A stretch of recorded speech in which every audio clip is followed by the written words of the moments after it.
why do governments want inflation? Like, why do they set up the system to make that happen? It's because it stimulates more productivity within the economy, right? And so a lot of people would think, like, why the hell would we want things to be more expensive, right? So in order to give that some context, we have to explore the paradox of thrift, which was a Keynesian philosophy, right? So John Maynard Keynes, who back in the mid part of the last century, he kind of defined modern economic theory, right? And so a lot of people say the system that we operate under is commonly called Keynesian economics, or Keynesian monetary theory. Now, under Keynesian theory, the problem, what you want consistently is you want to have a continuously inflating economy, typically at around about 2 to 3%, right? Because what happens if you have zero inflation, so not even deflation, just zero inflation, right? What happens is that production gets more efficient, because as people in businesses and countries grow and learn and get to do things better and better and better, things become more efficient, right?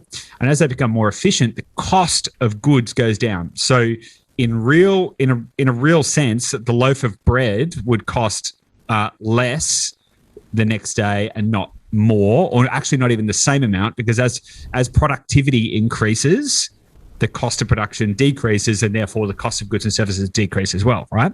Which may seem like a really, really good thing, but then you get this this problem called the paradox of thrift. And the paradox of thrift says that if the reasonable expectation is that things are going to be cheaper tomorrow or next week than they are today, it encourages people to spend less, right? They're more likely to save their money until they absolutely need something, because they know that whenever they buy it, it's going to be the highest price they're ever going to pay for it. So it actually decreases the impetus for people to spend money on stuff. The problem with that is that also then decreases the demand for things.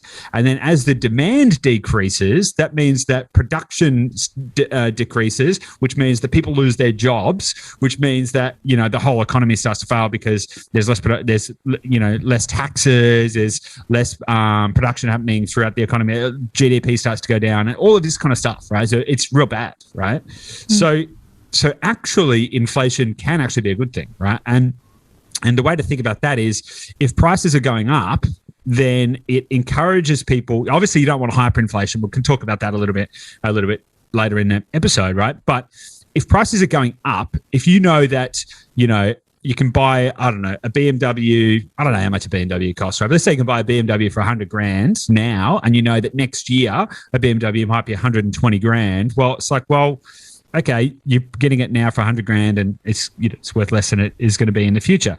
That's the general premise, right? So I got a little off track. So that's why governments want inflation, because inflation actually drives demand. Okay, cool. So it sounds like inflation is actually quite an important piece in the whole ecosystem, right? And it's people on a surface level probably understand that, and they can acknowledge that, okay, it influences it in some way, but haven't fully understood what the impact is or the importance of it as well.